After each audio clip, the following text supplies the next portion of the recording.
Welcome back to Tech News Now, ready for another deep dive. This time, we're blasting off into the world of space tech with Rocket Lab. Oh, is it for a little space exploration? So, Rocket Lab. They've been making headlines lately, snatching up some pretty major contracts. Yeah, they're really making a name for themselves. What have they been up to? Well, think double win. One with the Department of Defense and another with, wait for it, NASA. Oh, wow. That's impressive. Talk about leveling up. Right. Let's break it down, starting with the Department of Defense. It all revolves around something called the MACH-TB 2.0 program. Ah, yes. That's all about hypersonic technology development. Essentially, the DoD's pushing to develop, well, super fast stuff. Think multiple branches of the military working together. Okay, super fast, got it. Like, how fast are we talking here? Are we entering, like, Top Gun territory? Even faster, we're talking hypersonic speeds, which means exceeding Mach 5. That's 5 times the speed of sound. 5 times. Okay, now that's some serious speed. But But- what's Rocket Lab's role? They're known for launching satellites, not building fighter jets. Exactly. Rocket Lab is a launch provider, and that's precisely what they're doing in this program. They're a subcontractor on a team led by, get this, Kratos Defense and Security Solutions. Kratos, as in the god of war. Are they trying to make a statement here? Hard to say, but the name definitely sticks with you. And we're talking about a contract worth a cool $1.45 billion, by the way. Okay, that's some serious money. So what exactly are they launching? Tiny little super fast spy satellites or something? Not satellites, but close. They're launching their HASTE rocket, which is like a smaller version of their Electron rocket, but designed for suborbital flights. Basically, really powerful high-altitude test flights. Suborbital, so it goes up really high but doesn't actually go into orbit. Exactly, like a super high-powered slingshot for testing how things behave at those crazy speeds. Ah, so Rocket Lab is providing the ride for these tests. Have they actually launched anything for this program yet, or are we still in the planning stages? Oh, they've already done a bunch of successful launches. Wow, seriously? And how'd that go? Because hypersonic testing seems pretty specialized. The launches have gotten great feedback. Really highlights their reliability and experience in this cutting-edge field. So it's safe to say they're not just a satellite launch company anymore. They're more like a space taxi service, Yeah. taking payloads wherever they need to go, even if it's for top-secret hypersonic tests. You could say that. And it's not just Rocket Lab and Kratos involved either. You've got Stratolaunch, Leidos, Corvid Technologies. It's like a whole hypersonic dream team. A whole squad of speed demons. So that's one big win for Rocket Lab. But what about the NASA contract? What's that all about? Ah, that one's all about their shiny new rocket, Neutron. Neutron. Okay, I haven't heard about this one. Is this like Electron's bigger, stronger sibling or something? Yeah, you could think of it that way. While Electron is for smaller payloads, Neutron is designed for a wider range of missions, including launching larger payloads like CubeSats. CubeSats. Those little boxy satellites that do all those cool science experiments. Those are the ones. Relatively small and inexpensive to build, which is perfect for research institutions and companies wanting to get their tech up into space. So Neutron launches these CubeSats. What's the NASA connection? Well, NASA chose Neutron for their VADR program. It stands for Venture Class Acquisition of Dedicated and Rideshare. Basically, it's all about giving more opportunities for science and tech development in space, and Neutron fits the bill perfectly. That's amazing. But hold on, didn't you say Rocket Lab was already working with NASA on VADR missions? That's right. They've launched several VADR missions already using their Electron rocket. So they're already partners in space, exploration. Exactly. And this new contract with Neutron just takes their partnership to the next level. Talk about a vote of confidence from NASA. I can imagine. Yeah. But what makes Neutron so special? What can it do that other rockets can't? It's designed for adaptability, able to launch a whole range of payloads to different orbits, and it's got a unique design for rapid deployment. Rapid deployment. So like next day delivery to the International Space Station. Not quite that fast, but it means Rocket Lab can prep and launch missions much faster than traditional launch providers. We're talking months, sometimes even weeks, from contract to launch. Now that's impressive. No wonder NASA is so keen on working with them. So when can we expect to see this Neutron in action? Well, it's still under development, but the first launch is slated for 2024. Sooner than I thought.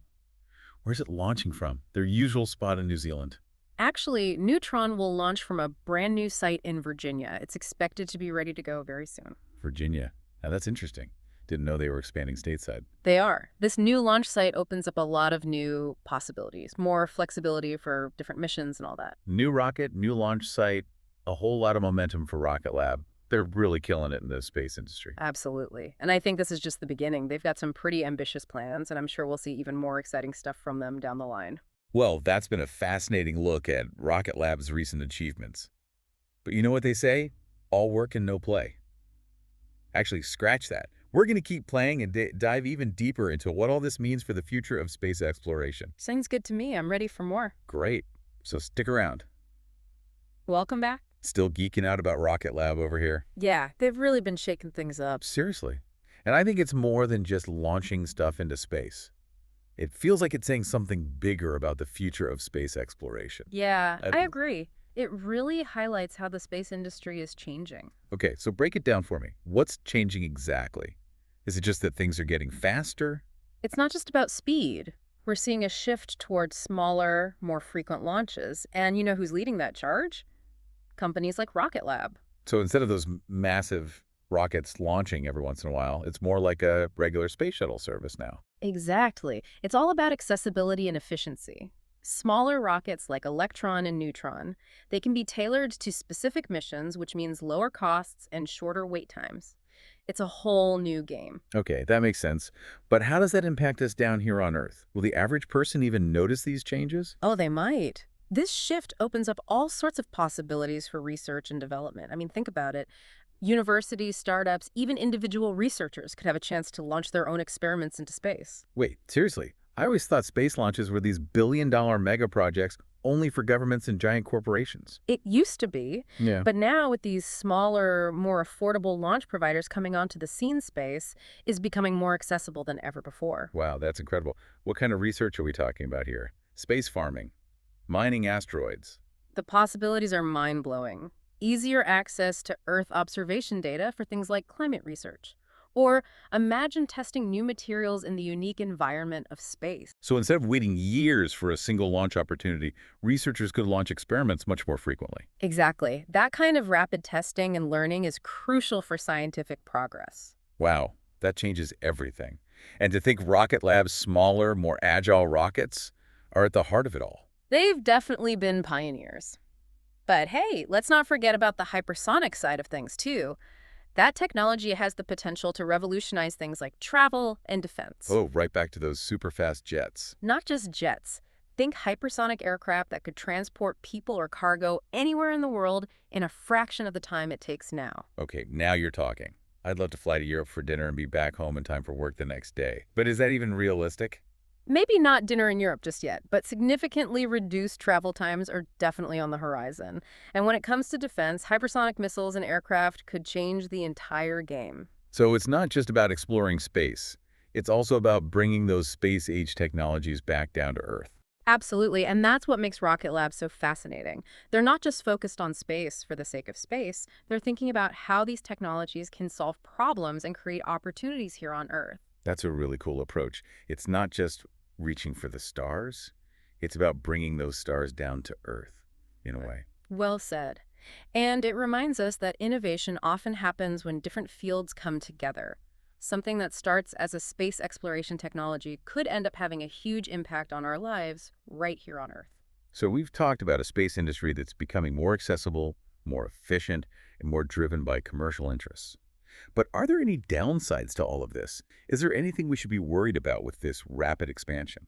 That's a great question. With any new technology, there are always potential risks and challenges. And one of the biggest concerns right now is the increasing amount of space debris. Space debris, like in those sci-fi movies where a random satellite crashes into Earth and causes total chaos? It sounds like science fiction, but it's a real problem, and it's getting worse.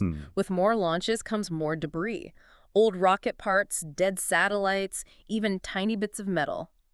All that junk orbiting Earth is a threat to current and future space missions. Okay, I see how that could be a problem. More launches are great for research and all, but we also need to figure out how to manage all the debris that comes with it. Exactly. Things like sustainable launch practices, debris mitigation technologies, and international collaboration, they all become crucial. We have to make sure we're not turning space into a dangerous junkyard as we explore and expand our presence out there. Good point. It's not just about launching more rockets. It's about launching them responsibly to make sure space exploration can continue in the long term. That's it, finding that balance between progress and preservation. That's the key. Speaking of which, that's a perfect segue to our next segment, where we'll be talking about a new initiative aimed at doing just that, ensuring the responsible and sustainable development of space. Looking forward to that. But first, a word from our sponsors. Stay with us. Back with Tech News Now. And, Still thinking about Rocket Lab, I bet. oh, absolutely. They've given us a lot to chew on. Smaller, more frequent launches, those crazy hypersonic possibilities. Pretty exciting stuff. But, as always, I'm thinking big picture here. What does all this mean for the future of space exploration, as a whole? Well, I think Rocket Lab is a perfect example of how the space industry is changing. It's more dynamic, more accessible, and yeah, even more competitive. Competitive in a good way, though, right? Of course, competition pushes everyone to innovate, and that benefits everyone, especially, those of us who are passionate about space. More players means more ideas, more investment, and ultimately more progress in space exploration. I like the sound of that. So we're talking more companies like Rocket Lab popping up, pushing the boundaries, and maybe even, working together on some projects. Absolutely. It's already happening. Companies are partnering up to create new technologies, share resources, even starting joint ventures. The space industry is becoming more collaborative than ever. That's really cool. It's not just about one company winning.